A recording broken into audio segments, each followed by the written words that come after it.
Good afternoon, this is Dr. Adrian Tenerife Sacristan, aka Kuya Prof, at welcome sa Kuya Prof TV. Mga ka-dreamers, maraming salamat sa patuloy ninyong pagtangkilik at pagsuporta sa ating channel, ang Kuya Prof TV. At ikaw, kung ngayon ka lang nakabisita sa ating channel, welcome sa Kuya Prof TV. At paki-subscribe na rin, paki-click na rin yung button na yan sa baba, yung bell, para lagi kitang manonotify kapag lagi tayong may updates. Okay? So paki-click na lang yung notification bell na yan sa baba. Ang Kuya Prof TV ay patuloy na nagbabahagi ng mga insights, ng mga kakaiba, ng mga fresh, bago, at life-changing insights para sa ating mga kababayan na nandito sa Pilipinas at maging yung mga kababayan nating naninirahan sa ibang bansa para po sa inyong lahat ito. Sa mga mag-aaral, sa mga magulang, para po lahat ito sa inyo, ang ginagawa ng Kuya Prof TV ay para i-motivate at makatulong ang mga binabahagi natin sa inyong pagharap, sa inyong mga hamon sa buhay. Okay? So, ngayong araw na ito ay pag-uusapan natin yung tungkol sa mentoring. Naniniwala ka ba na ikaw rin ay pwede mag-mentor ng kapwa, ng kaibigan, o ng mga ibang tao na nangangailangan ng tulong, o ikaw din mismo ay nangangailangan ng tulong ng iba? Okay? Dito sa aking ibabahagi ay napulot natin, natutunan natin sa isa sa mga sikat na vlogger sa ibang bansa, siya si Tai Lopez. Okay? Sabi niya may mentor rule siyang sinusunod, ang 33% rule. Okay?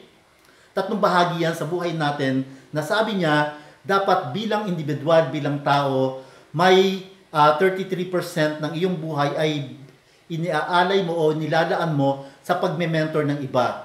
Anong ibig sabihin nito? Araw-araw maghahanap ka ng mga taong mas mababa sa'yo, sa posisyon, sa age, mas bata sa'yo. At maghanap ka ng mga taong ganon sapagkat sila ay nangangailangan ng iyong gabay, ng iyong payo, ng iyong expertise. So maghahanap ka ng mga taong ganon sapagkat maibabahagi mo sa kanila yung lahat ng mga natutunan mo at makakatulong sa kanila para magbago ang kanilang buhay. So yung mga estudyante halimbawa, yung mentor ninyo ay yung mga teachers. Kaming mga teachers ay maghahanap kami ng mga taong mas mababa, mas bata sa amin sapagkat matutulungan namin silang magbago ang kanilang buhay. Yan yung 33% na dapat mong ginugugol sa iyong buhay. Okay? Yung susunod na 33% sabi ni Tai Lopez ay dapat daw ginugugol mo to kasama ng mga contemporary mo. Yung mga ka-age mo, yung mga kasama mo sa industriya, kasama mo sa pagtuturo, yung ka-level mo, sila yung mga taong magbibigay sa iyo ng insights din na ito yung nangyayari dun sa inyong industry. Ito yung nangyayari dun sa inyong sa inyong oras, sa inyong buhay bilang mga teachers, okay? Contemporary. Okay? Kung paano yan, ito yan. Okay? Yung contemporary mo ang magbibigay sa iyo ng pagkakataon na makita mo yung sarili mo kung ikaw ba ay nauuna o masyadong nahuhuli or sabay lang kayong naglalakad sa landasin ng buhay. Ang lalim, di ba? So, landasin ng buhay talaga. So, ibig sabihin yung contemporary mo, magko-compare notes kayo.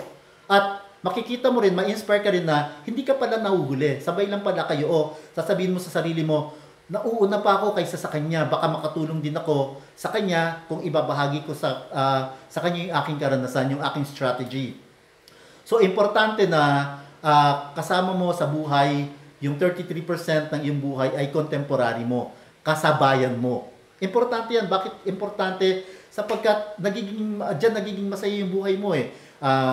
Gumigimi kayo, nanonood kayo ng sine ng sabay, pareho yung interest ninyo. So yung contemporary mo ang magbibigay sa iyo ng pagkakataon na tao ka pala, buhay ka pala, parang ganon. So importante yan. Importante na hindi laging mga bata yung kasama mo. Yung 33% para sa mga bata na yon, para sa mas mababa sa'yo. Pero itong 33% na ito yung ma-enjoy mo na pareho kayo ng interest ng kasama mo. Okay? So, iyan yung mentoring. Tinuturuan nyo yung bawat isa. Nagko-compare notes kayo. Okay? So, yung another 33% daw, sabi ni Tai Lopez, ay napakahalaga rin sapagkat dito mo hahanapin yung oras kung saan ang makakasama mo dapat ay yung 20 or 10 to 20 years ahead of you. Ibig sabihin, mga expert na yan. Ibig sabihin, malayo-malayo na yung nararating niya sa buhay. Ibig sabihin, maraming ibabahagi sa iyo yan na makakatulong sa iyo para abutin mo pa yung pinapangarap. So, importante na na-mentor ka nila. Importante na yung peace of mind, yung alam mo yon, yung galing nila ay naitatransfer sa iyo. Okay? Importante yan. Importante na nakikipag-usap ka, nakikipagsalamuha ka dun sa mga taong magagaling. Okay? So magagaling. Alam mong magaling ka, pero dapat hanapin mo yung mga taong mas magagaling pa kaysa sa'yo. Nobody's perfect. At we don't have the monopoly of knowledge. Hindi lahat alam natin. Kahit ngayong 95 years old na eksperto ay marami pang hindi alam sa buhay. So ikaw, tayo, dapat naghahanap tayo ng mga taong mas magagaling sa atin. At kinukuha natin yung galing nila. Kaya lang, hindi sa lahat ng pagkakataon, andyan sila. Hindi sa lahat ng pagkakataon, makakausap natin sila.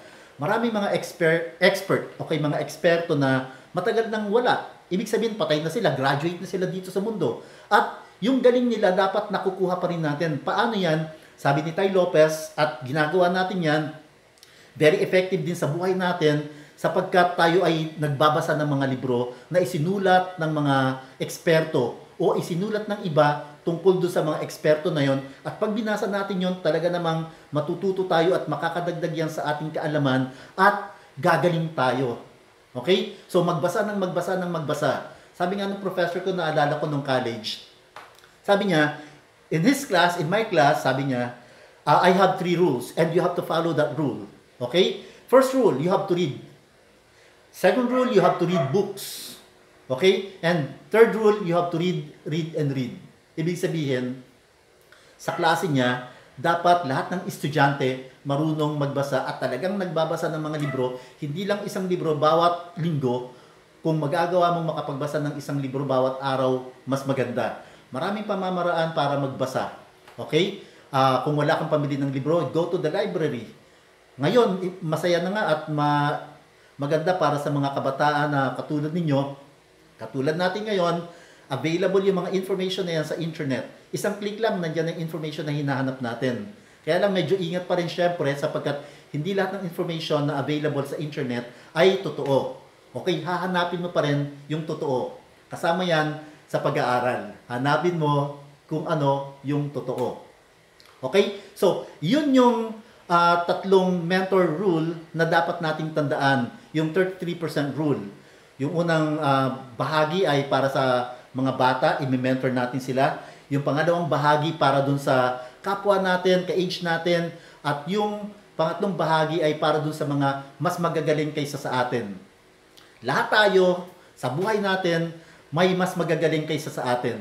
Sa buhay natin, may contemporary tayo. Sa buhay natin, mas may bata sa atin at kailangan nilang matuto mula sa atin. Okay?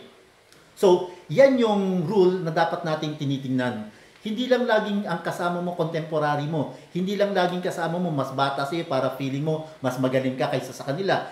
Hindi rin naman pwedeng laging ang kasama mo yung mas marurunong sa'yo sapagkat parang hindi ka na natuto at hindi mo man lang naibabahagi sa iba yung natutunan mo sa kanila. So, importante na kung may natutunan tayo sa kanila, ibinabahagi natin yan sa kapwa natin, ka-contemporary natin, at dun sa mga sumusunod sa atin. Importante na natututo tayo at nagtuturo tayo at nababahagi tayo dahil no man is an island. Okay? Walang sino man ang nabubuhay para sa sarili lamang. In one way or another, in one time in your life, you need other people. Kailangan ka rin nila, kailangan mo rin sila. Tulungan. Sabi kasi ng mga matatanda before, pag may tinutulungan ka, ginagamit mo lang sila sapagkat sabi nila, eventually, hihingi ka ng pabor sa kanila. Sa akin, hindi gamitan yung tawag doon. Ang tawag ko doon, tulungan. Okay? Sapagkat, tutulungan mo sila, tutulungan ka rin nila. Lahat ng pagkakataon sa buhay natin, yung mga gusto nating marating, hindi natin mararating kung walang tulong ng iba. Maniwala ka, ka-dreamer, hindi mo kayang abutin ang lahat ng pinapangarap mo sa buhay. May tutulong at tutulong sa'yo. Tandaan mo yan. Tandaan mo na hindi ikaw ang may kakayahan sa lahat ng bagay.